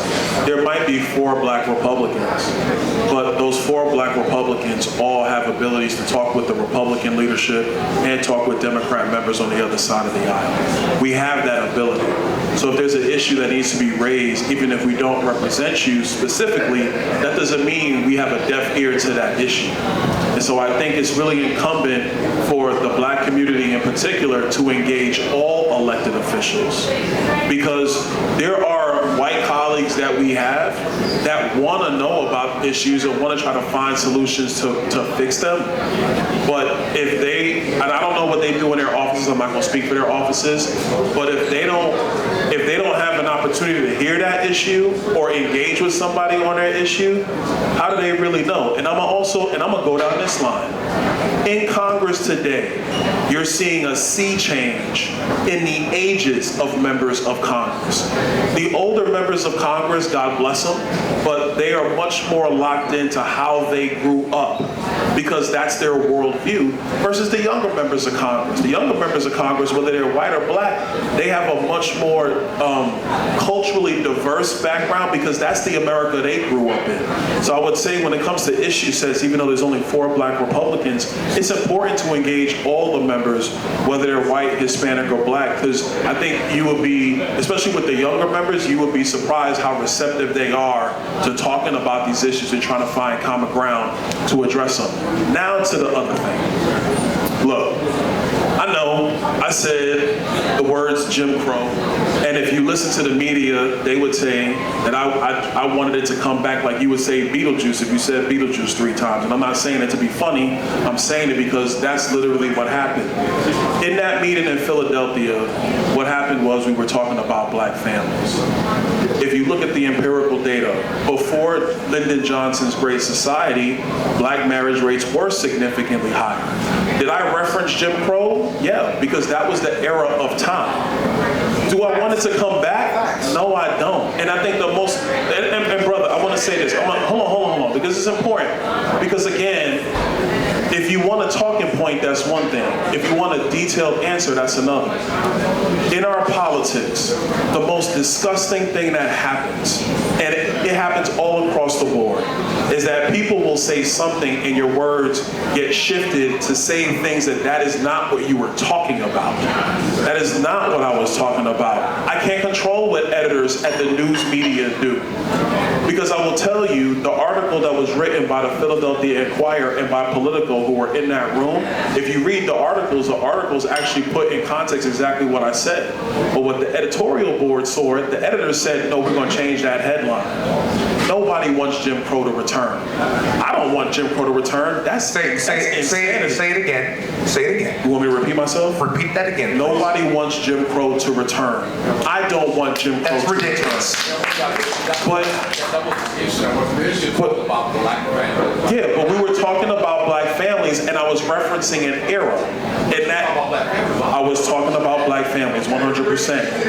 That era, that era.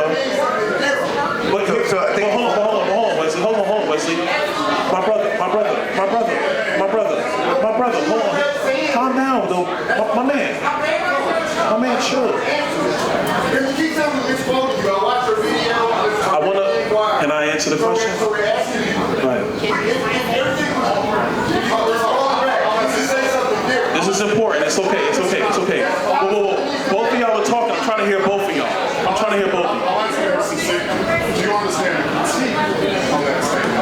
You don't know about black folks, do you understand the critique on the statement? So here's what I'm going to tell you about the critique.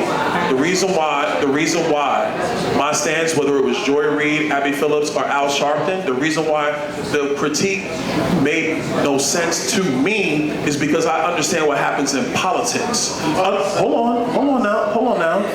Because here's what happened. This is the fact pattern of what happened. And that leads to the narrative building that does occur, unfortunately, in politics. We're in the middle of a presidential election. Let's call it what it is. Yes, I'm on the short list for the vice presidency. I get that. The reason why my comments were taken that way is because the Joe Biden campaign, which has no answers for what's actually hurting black Americans today, they wanted to take my words and twist my words to say that I want Jim Crow to return. That's crazy talk. I don't want that. But if you refer to an era in time, and now you're saying that you want it to come back, now you're not being honest with people. You're playing on their fears. You're playing on, and this is how bro. And they took the term. So hold on, bro. Chip, you want me to answer or you want to answer? You want to answer my question? Do you want to answer the question, or you want me to answer the question? Because I'll answer the question. I'm not talking around it. I talk directly to it. I do it all the time. Are you ready now? So you ready? Are you ready? Are you ready? Are you ready? Are you ready? Are you ready? I need you to give him the respect. You have yelled out several times. Just give him the respect. He's answering. Are you ready? No. It's the same one. Here you go. I don't need it. I got it. Listen. I say it all the time. The history of our country is very, very painful. Oh, this is important. The history of our country is very, very painful. It's very painful. But now if we refer to it, if now the point is that now it's going to insinuate that you want that back, that is what is destructive. That's what destructive. We all learn from our history. I learned from it too. But you also have to understand that even during the plight of Jim Crow, where black families were targeted, were persecuted, and I will add, Jim Crow was Democrat policy in the South, because that's what it was. It was Democrat policy in the South. But it's not different, brother. It's the truth. Do you want to, because let's talk, hold on. Do you want to talk about it or do you want to yell about it? Because I'll talk to you about it. Every Democrat member of the United States Senate, Ennis, Robert Byrd, they were all Dixiecrats. They were all Dixiecrats. Robert Ennis was a Dixiecrat. Robert Byrd was a Dixiecrat. And you know what? They didn't change their party. They stayed as Democrats. Robert Byrd led Democrat senators to filibuster the 57 Civil Rights Act and to filibuster the 64 Civil Rights Act. They didn't change parties. They stayed as Democrats. So if we're going to talk history, let's talk history. But let's not shout over other people. All I'm going to say is, if you're going to twist my words, I'm going to answer you. Because the truth of the matter is that if you refer to a history in time to talk about the fact that even under the Democrat persecution of black people in the Jim Crow South, under all of that persecution, the black family found solace with each other. That's a positive thing in spite of the persecution that occurred.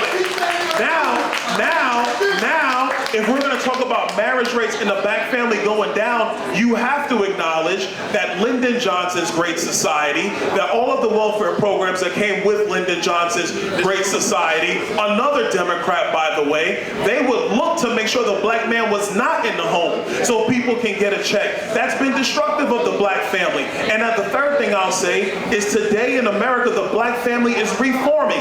That's a positive thing. That's a great thing. We need to encourage that more.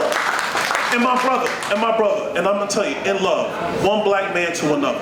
The number one thing we need to be concerned about now, black families in America, which is already starting, is that when the black middle class is thriving, like it is starting to thrive again in America, the last 10 to 15, really the last 20 years in America today, through education, through economies, you cannot have destructive economic policies from the Democrat Party, which makes it harder for a black family to have money, save money, and pass generational wealth onto their children going forward.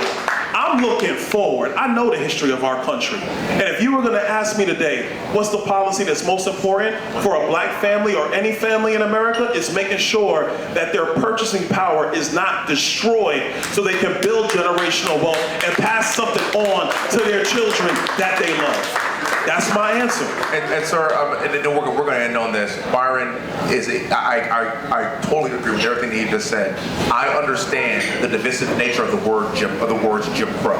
I understand that. Okay, so I hear where you are coming from. I do too. What I do want you to hear us say is that we aren't speaking about Jim Crow in terms of going back. We are talking about it in terms of a period in history, and I'm not trying to be divisive in that way. So I hear that word, those two words, trigger a generation. When my parents here, they're still alive, it triggers a generation. I understand that. We didn't live in that time, so we are speaking about it in a different way because we didn't live it. I understand it happened, but we didn't live it. So what Byron and I are trying to sit here and tell you is this. We agree. We understand that those times were horrible. Under no circumstances do we ever want to return to anything like that. But I do.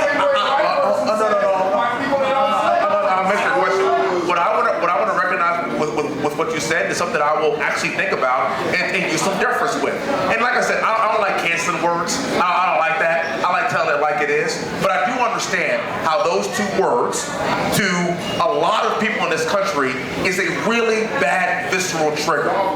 I understand that. But I want you to understand that we don't view it that way. We're trying to have a nuanced conversation by talking about a period of time. Context matters. And I want to say again. And thank you very much. I mean it. Can I just remind people really quickly? I do appreciate Seriously. Can I remind people real quick about what happened last week? I think it was last week, the week before. Donald Trump went around the country. Wait, I need him to listen. Let her talk. Saves your attention, bro. Because I know you know this is positive. I'm trying. So let him listen. Last week in Detroit, what happened? Donald Trump went and was speaking in the black community, in the projects, with pastors. He sat down and what? In Detroit. That's what I said. I'm sorry. In Detroit. You were there. What did that black pastor say to him? He said, Barack Obama didn't come sit with us. Joe Biden didn't come sit with us. Thank you for coming to sit to listen. Can you let me finish? I swear, it's like I'm talking to my teenagers here. Please, just let me finish. My point is this. You don't have to agree. These men came up with this idea to come here and leave their 3, 6, 9 children to come and have a conversation. I think this has been beautiful. This is positive. I hope that people can leave with respect for the differences and celebrate those differences, and hopefully in the future remember, like when we yell and scream, nothing happens, does it? Does it? What happened tonight I think was a blessing. I want to thank all of you for taking the time to come, and in particular the organizers, Cecilia, James, everybody here. But these two men, you guys, they did not have to come. They wanted to come to talk and to listen. So thank you for welcoming them, and I hope this continues. God bless you all.